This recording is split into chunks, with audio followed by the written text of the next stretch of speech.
যারা এসএসসি 2026 পরীক্ষা দিয়েছো তোমাদের রেজাল্ট জুলাই দেবে নাকি আগস্টে দিবে, শিক্ষামন্ত্রী কি বলবে? দেখো শিক্ষার্থীরা, ইতিমধ্যে তোমরা জেনে গেছো যে এসএসসি পরীক্ষার ফল আর 20 জুলাই প্রকাশিত হচ্ছে না, যেটা তোমাদেরকে আমরা আগেও জানিয়েছিলাম।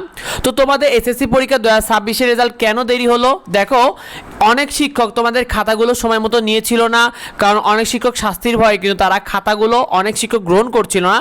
এরপরে বোর্ড থেকে কিন্তু নোটিশ প্রকাশ করা হয়, যার কারণে খাতা দেখতে দেরি হওয়াতে বোর্ড থেকে নোটিশ দেয় যে শিক্ষকরা যেন সময় মতো তাদের খাতাগুলো গ্রহণ করে, না হলে কিন্তু তাদের বিরুদ্ধে ব্যবস্থা নেওয়া হবে। এরপরে শিক্ষকরা মূলত অনেক শিক্ষক তাদের খাতাগুলো গ্রহণ করে, আর এইসব শিক্ষক দেরিতে খাতা গ্রহণ করার কারণে বোর্ডে তাদের সেই নাম্বারগুলো পাঠাতে দেরি হয়। কারণ তোমরা জানো যে শিক্ষামন্ত্রী জানিয়েছিলেন যে শিক্ষকদেরকে যে কোনো শিক্ষক ইচ্ছাকৃতভাবে বা অনিচ্ছাকৃতভাবে কম বা বেশি নাম্বার দিলে তার বিরুদ্ধে শাস্তি দেওয়া হবে। বিভিন্ন কারণে শিক্ষকরা তাদের খাতাগুলো নাম দেখতে দেরি হয়েছে এবং বোর্ডে সেই নাম্বারটা পাঠাতে দেরি হয়েছে।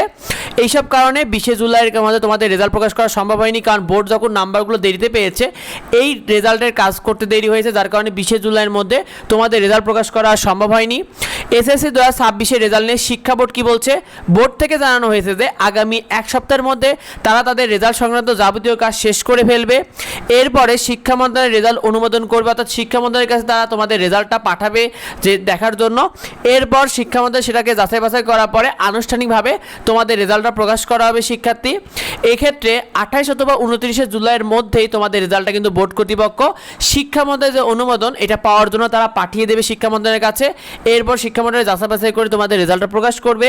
রেজাল্টটা দ্রুত পেতে প্লে স্টোরে গ্রেডলি লিখে সার্চ করো। গ্রেডলি যে অ্যাপটা রয়েছে এই অ্যাপে তুমি কিন্তু তোমার রেজাল্টটা দ্রুত পেয়ে যাবে, তোমার এসএসসি রেজাল্টটা দ্রুত পেয়ে যাবে যে কোনো বোর্ডে। সুতরাং দ্রুত এই গ্রেডলি অ্যাপটা তুমি ইনস্টল করে রাখো যাতে তুমি তোমার রেজাল্টটা দ্রুত দেখতে পাও, কারণ সার্ভার অনেক ডাউন থাকবে, সেই সাথে তুমি অনেক রকম সুবিধা পাবে এই অ্যাপে। তাই এখনই দেরি না করে গ্রেডলি অ্যাপটা এখনই ইনস্টল করে ফেলো। এসএসসি 2026 রেজাল্ট নিয়ে শিক্ষা মন্ত্রণালয় কী করবে? দেখো, বোর্ড যদি 28 জুলাইয়ের মধ্যে তোমাদের রেজাল্টটা অনুমোদনের জন্য পাঠায় তাহলে রেজাল্টটা প্রকাশ হতে পারে 30 জুলাই, অর্থাৎ জুলাই মাসের মধ্যে তোমাদের রেজাল্টটা প্রকাশ হয়ে যাবে। আর যদি বোর্ড 29 জুলাই বা অনুমোদন পাঠায় বা একটু দেরি করে ফেলে সেক্ষেত্রে রেজাল্ট প্রকাশ হতে আগস্টের প্রথম সপ্তাহে হয়ে যাবে, কারণ 31 জুলাই শুক্রবার আর 1 আগস্ট শনিবার সাপ্তাহিক ছুটি থাকে বোর্ডে, যার কারণে তোমাদের কিন্তু রেজাল্ট প্রকাশ হতে কিছুটা পিছিয়ে যাবে যদি তারা অনুমোদন করতে দেরিতে পাঠায়।